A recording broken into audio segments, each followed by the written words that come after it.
ตอนนี้อยู่ด้านสากลของเวียดนามเนาะตีสิข้ามไปฝั่งลาวตรงกันคำกับด้านน้ำเผาของลาวรักษาบริกรรมไซเนาะตอนนี้เราอยู่ฝั่งเวียดนามวันนี้มีคนเต็มเพราะว่าเขาเวียดนามเขาพักกุด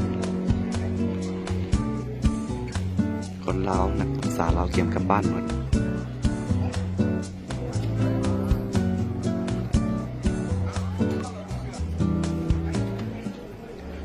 ไทยสั้นๆให้เบิ่งเดียวข้ามไปฟังลาวสิไทยดังเราให้เบิ่ง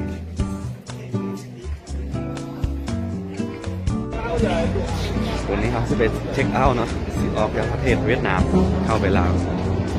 เดี๋ยวไปคำไปฮอดดานลาวเลยสิไทยไม่ให้คนนี้นั้นตื่นตาโคมด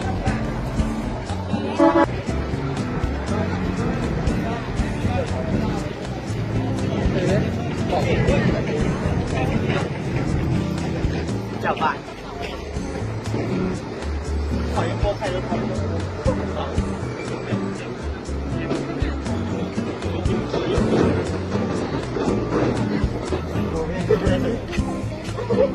ไอ้ว่านั่นเรียก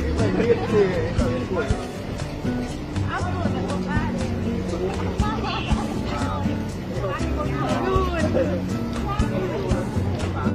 ตอนนี้เราผ่านด้านเวียดแล้วเนาะสิเข้าไปด้านลาวเดี๋ยวนี้นะใส่ชุดไทยวิวให้ดูเศร้าๆย่างไป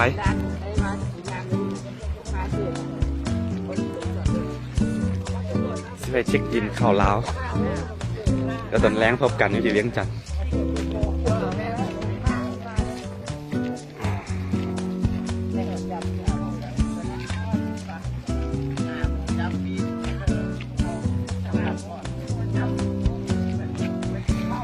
หนาวแห้งเป็นวัดเด้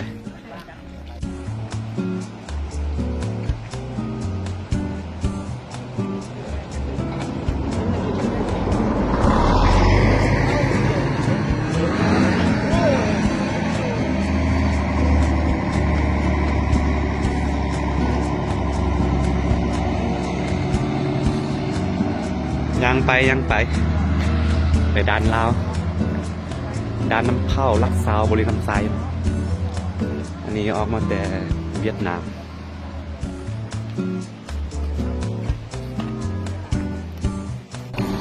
พอดแล้วด้านน้ำเผาลาวเนาะ